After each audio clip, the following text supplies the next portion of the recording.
last couple of days, we've been looking at adding and subtracting fractions, in particular unit fractions. Who can tell me what a unit fraction is? Yes. A unit fraction is when the numerator is 1. When the numerator is 1. Excellent. And we've been looking at adding and subtracting unit related fractions. What does it mean by related fractions? Yeah? They're in the same times table. Good. They are in the same times table, okay? So they are both multiples in the same multiples. Excellent. Today then, we're thinking about adding and subtraction non-unit related fractions. So if Ashton's just told me that a unit fraction has a 1 as the numerator, what is a non-unit fraction? Yep. A fraction that hasn't got 1 as a numerator. Excellent. A fraction that hasn't got 1 as the numerator. It's got a number that's more than 1 as the numerator, but they're still going to be related fractions. So you're still going to be able to use your times table knowledge to make common denominators. Okay. Looking at this picture then, what calculation do you think could be represented here? Now you're going to have to think about how you might split this shape up into different fractions. It's likely to be an add because you've got two different colours. What might be represented? Think about what we did yesterday. So yesterday we had a similar shape and we split it up a little bit differently. Yes, Jay. So you think it's going to be 16? Excellent. Why do you think it's going to be 16?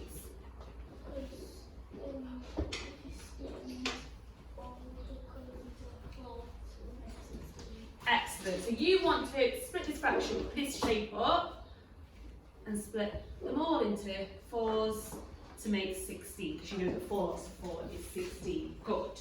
That makes it a lot easier now.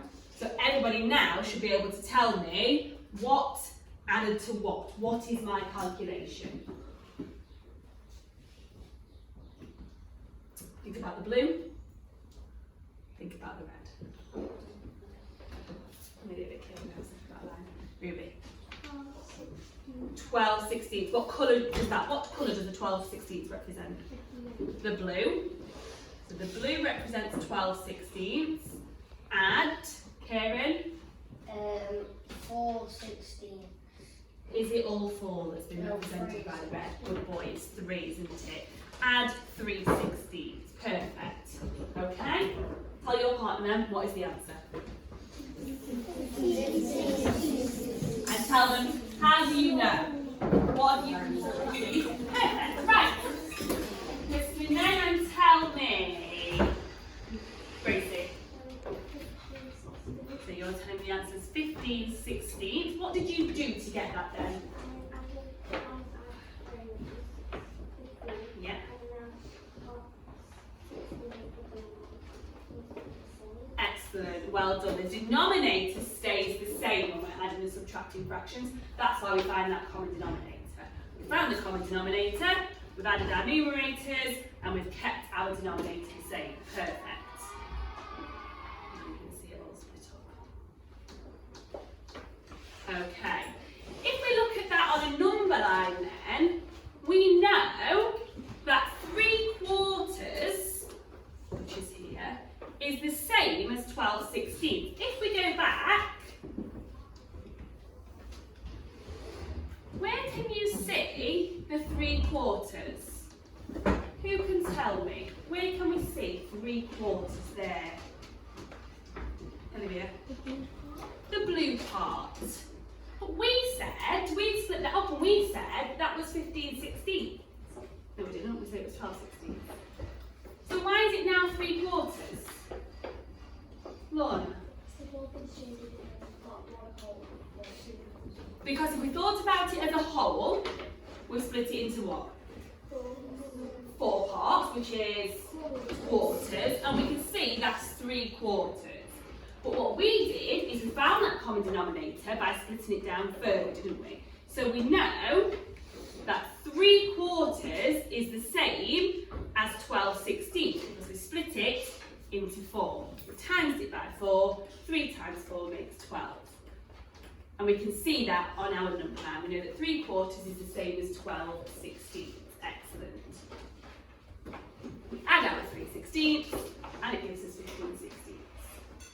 Okay, let's have a look at this one then. What's different about this one? Can you tell me the calculation that's represented here? Talk to your partner. What can you see? What has it been split up into? How might you split it up again? Tell your partner.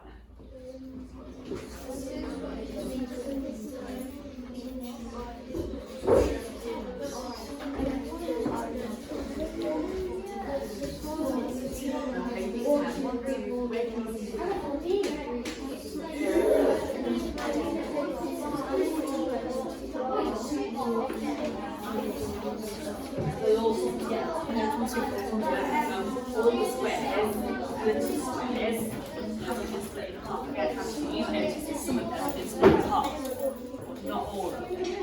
Okay, so if we just think about the squares, how many parts are there for just the squares?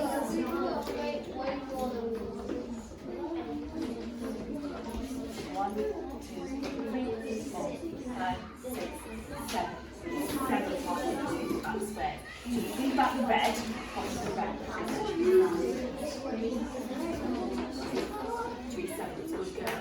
And now we're thinking about the blue bits. So if we split them all in half, how many parts are there? 7 parts.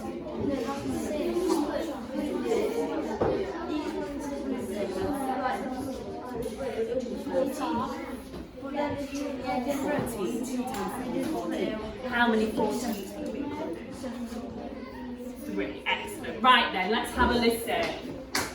So, if I'm thinking about the red parts, okay, what fraction does that represent? What fraction does the red part represent? If you think about the little squares, what fraction does my red part represent? 3/7. Good. And I know that because I've got my little squares and I've got 1, 2, 3, 4, 5, 6, 7. And 3 out of those 7 parts have been shaded in. What about then the blue parts? Alicia. So Alicia's claiming 3/14. Can anyone explain why? Alicia's right. Why is she right? If we chop them all in half, times it by 2, then we'd have 14 parts, wouldn't there? There are, how many parts shaded in? Let's read that sentence. There are 3 parts shaded in out of 14 parts. Okay, so let's split it up and we won't be able to see that 14. Are you going to draw it for us this time? No, I'm going to draw it myself. I can see that I can carry on that across there and that's where it gives me my 14. So what I've done, by splitting them up even more, I've times it by 2. I've halved it, I've times it by 2. So now I've got 3/14 and 6/14 to make 9/14. Again, on a number line, I know that 3/7 is the same as what? Look on the number line. 3/7 is equivalent to what? Daisy. 6/14. I know that 3/7 is equivalent to 6/14. I need to turn it into 14ths to make a common denominator to make it easier for me to add. Okay, in your maths journals then, I want you to have a go at these questions. Have a go at the top 3 first for me. Just wait till I finish talking before you start answering, thank you. The top 3 questions first. Make sure you're checking what it is asking to do. Okay? And I want you to find that common denominator. By times in, by whatever you need to times by. Off you go.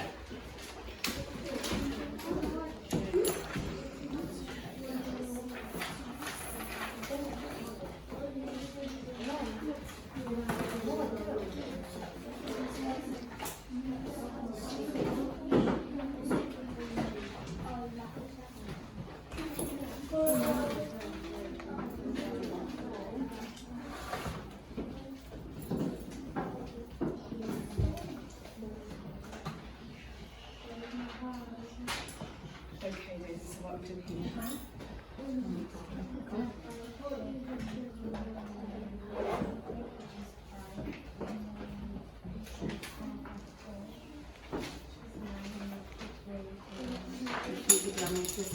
So what I want you to look at there, so we've found the answer, can you simplify that?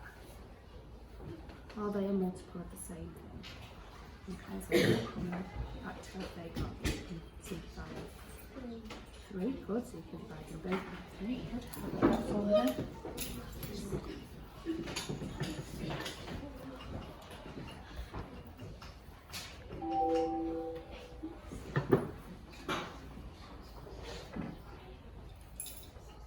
Well done. Next then. 3 tenths and 7 twentieths.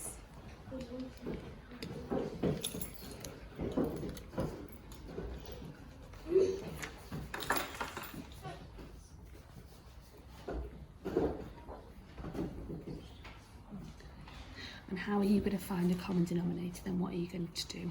100 times 10 by 2 Yep. to get 20 and 3 by 2. Why are you timesing 3 by 2? Because if you times the denominator by something, you have to times the numerator. Perfect, good girl. You do that then.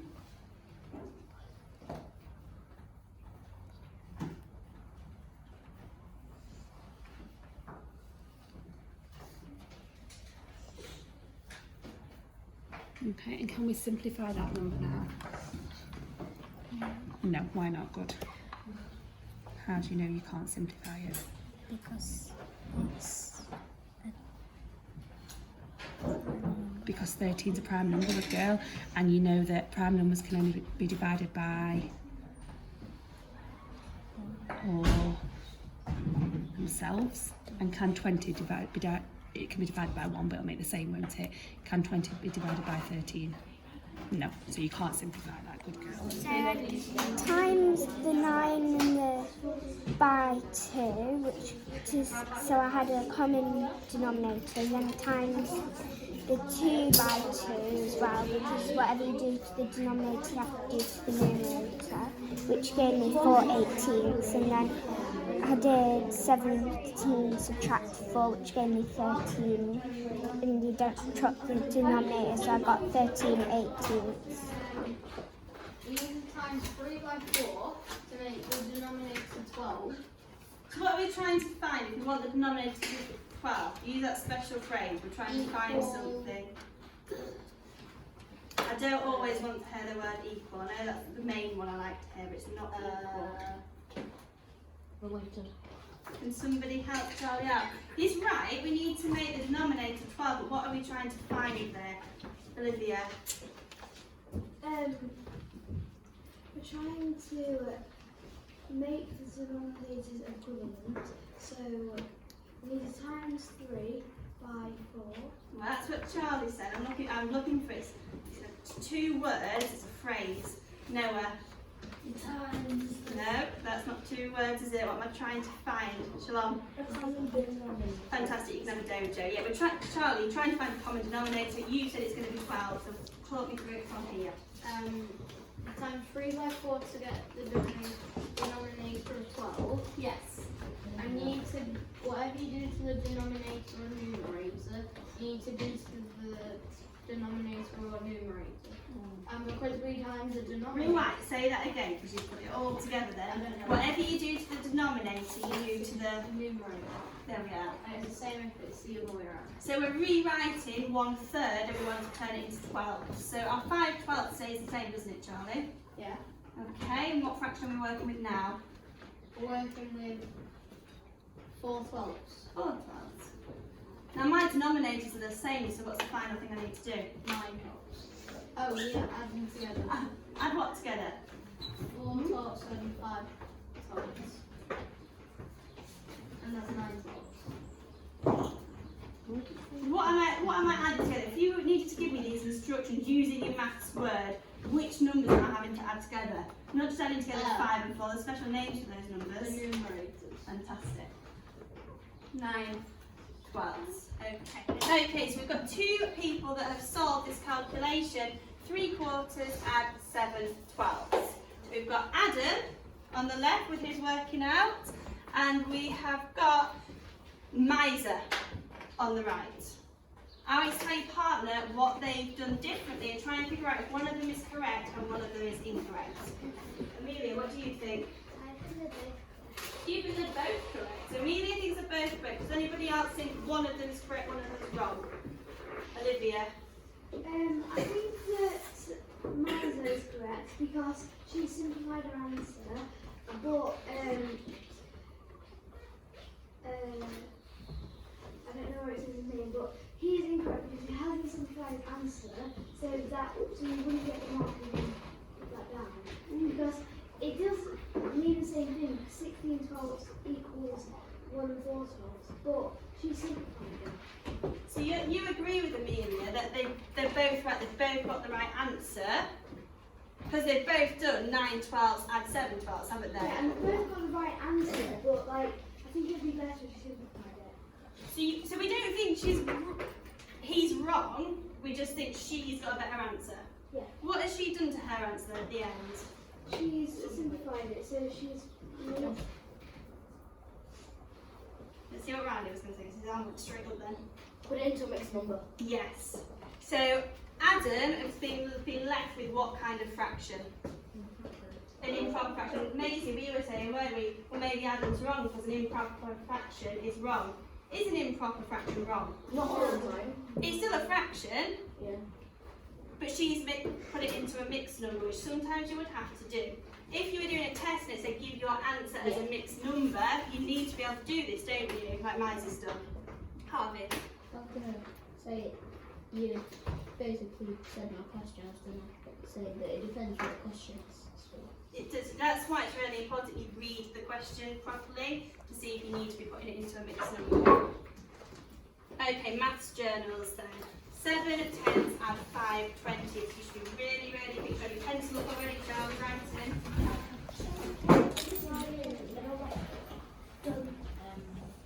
Already?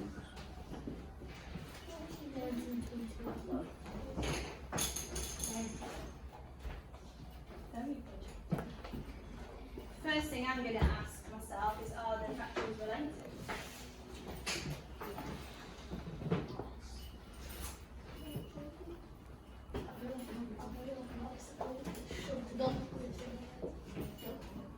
Have you got it in its simplest form, Riley?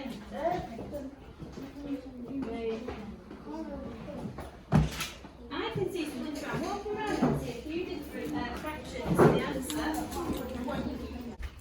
Okay. Yes, I did 10 times 2. Can we talk it through using the maths language? I want to hear the word numerator, denominator, common denominator. So I found a common denominator, which is 20. Fantastic. How did you know a common denominator was 20 for these two fractions? Because 20 is multiple of 10. Yes. So I did 10 times 2 to get the common denominator. Do you write it like this, like me next to it? Yeah. You have to do the same to the numerator. Fantastic.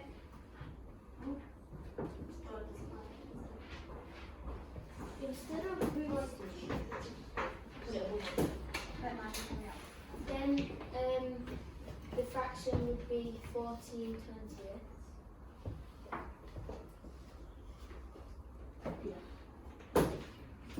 plus 5/20, and then you have to add the numerators together, which would be 19/20. Okay.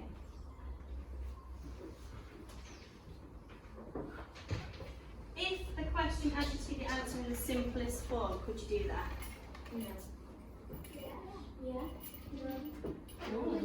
I like this. We've got some disagreement. Let's see what Alfie's going to say. You can simplify it by 2, which gives you 1/10. Hayden? 19 is an odd number, so you can only divide. No, it can only be times by itself and Oh, we're nearly there. It's not an odd number. What type of number is it? It's a prime number. So you're right, it can only be divided by itself and 1. Can 20 be divided by 19? No. So what's the highest common factor of 19 and 20? Oh, those got our hands up. I know you want to tell me. Maisie? 1. So we can't simplify any further, can we? Do we need to make that into a mixed number, Erin? No. Why not? 19's less than 20. Good, it's not an improper fraction, is it? Have a go at this one then.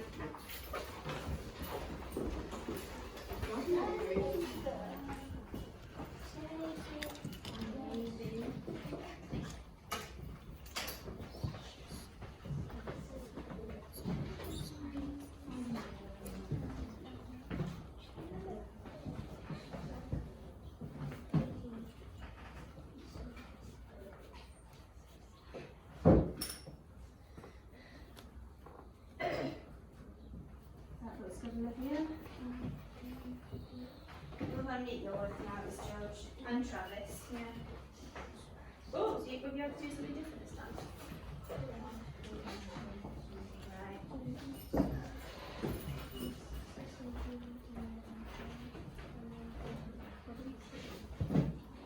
Do you think you'd be able to explain to the class how you put it into a mixed number? Why don't you practice telling someone around you? Just turn around as a willing volunteer, and then you can tell us all. So have a practice with Archie. So first times 6. First I found a common denominator which is 18, so I times 6 by 3 and 5 by 3. And that gave me 15 18. So I did 7 18s, add 15 18, which gave me 22 18s, and I simplified them. And I changed that into a mixed number, which gave me 1 and 4 18s. Oliver's created his own calculation and he's going to explain to us what he's done and we're going to check if he's correct. I did 9 tenths.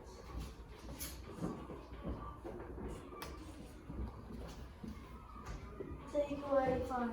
Take away 1/2.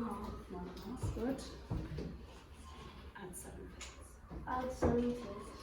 So let's just check. Do all of Oliver's fractions relate? Are they all multiples of the same number? Yes? Yes. Good. Carry on then. Let's check if you're thinking of the same multiple that Oliver is. So first, to make the common denominator, I did 2 times 5, and then 1 times 5, Good. So it's done the same to the numerator that it's done to the denominator. That's right, isn't it? and then I did 5 times 2, and 7 times Good. So what are Oliver's denominators all going to be? What's the common multiple? 10. Good. Just write them underneath them. 2. And then it's 9 tenths, subtract 1 times 5? Tell me. 5. 10.